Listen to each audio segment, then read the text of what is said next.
Hi, everybody. This is Silvio Canto in Dallas, Texas on Thursday, October the 9th. And welcome to our commentary. I tell you, I got to begin. We have to recognize the work that the Trump administration has just done in this deal with over Gaza and the hostages.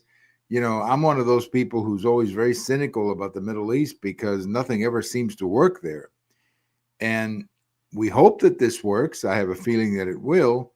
But I mean, you got to feel good about this. I mean, the fact that these hostages are coming home soon, that there appears to be at least some conversation of peace, and maybe that region can enjoy a little bit of the peace they have not enjoyed, frankly, for quite some time.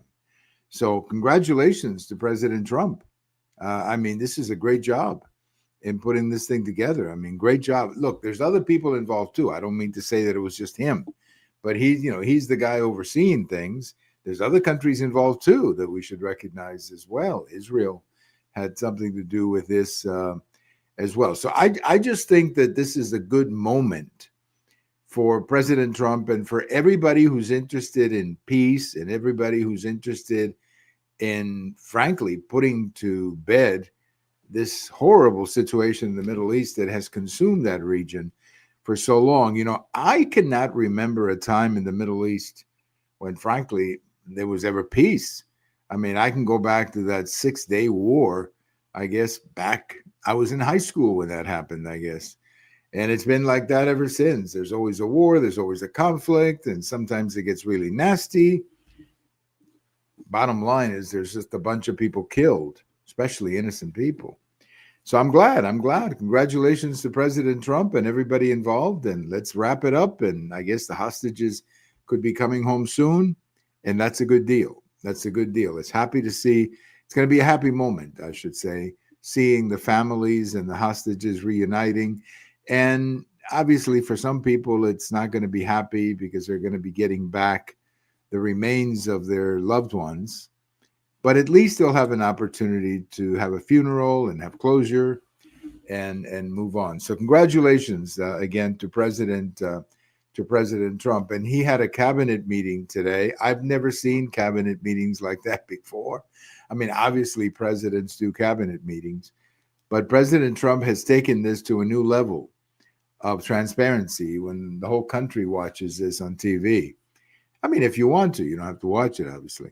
But I was watching a little bit today at lunchtime. I mean, it's really fascinating when you hear everything going on and you get to hear from the different members of the cabinet, because you don't normally hear from the members of the cabinet, except for the Secretary of State, of course, or the Attorney General or Secretary of Defense. I mean, but does anybody ever recall hearing from the Secretary of Agriculture, for example? No, I mean, it's just not someone that we see a great deal on TV. And yet there she was today, the lady who's the Secretary of Agriculture, who happens to be from Texas. I think her first name is Brooke. I can't think of her last name right now. But they see what I mean. They're not usually that well known, but there she was on TV talking about this or that. So congratulations again. That's a lot of transparency, and I like that. I like that. Well, let's talk about this shutdown. The Democrats are now blaming the Obamacare situation for the shutdown, which is a complete travesty. This Obamacare situation has nothing to do with the shutdown. It's a complete distraction. It has nothing to do with the shutdown. Now, something has to be done about Obamacare. Whether we renew the subsidies or we try to come up with something else, something has to be done about Obamacare because Obamacare right now is not working. Obamacare has become a nightmare for most people.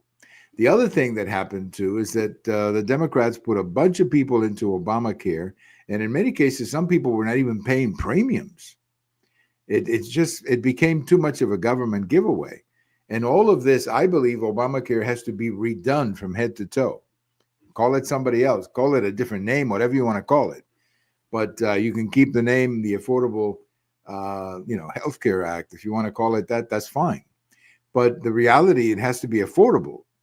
And to me, the most, there's two things that any program like this, or three things that it has to offer. Number one, it has to be a reasonable premium.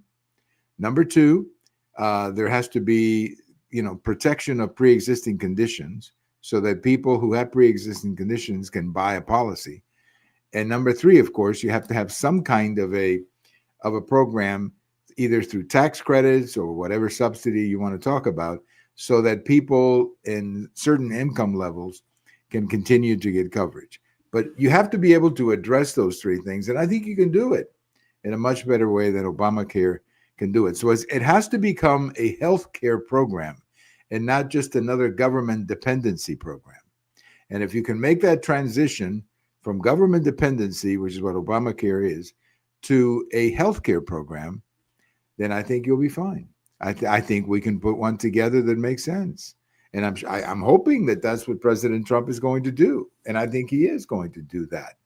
But for the time being, we have these subsidies that have to be, I guess, approved before the end of the year.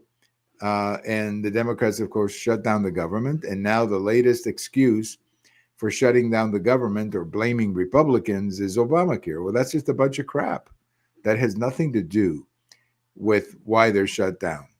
So hopefully people can get their act together and get back to negotiating, which is what we need to do. If we want to fix Obamacare, we better start talking, because there's a lot of fixing to be done when it comes to Obamacare.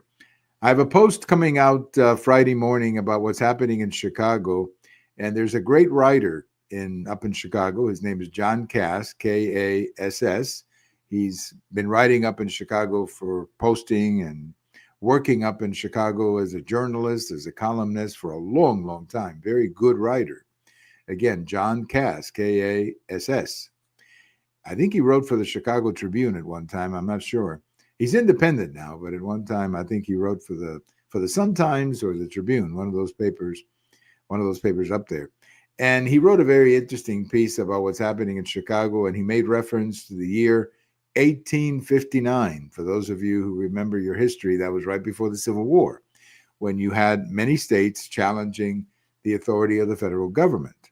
And that's what he sees happening, whether it's Chicago, whether it's Portland, whether it's LA, where you have local governments who have decided that they don't have to obey federal immigration law. That in essence, they can have their own immigration laws. They don't have to obey federal immigration law. And at the same time, they don't have to work with ICE, a federal agency.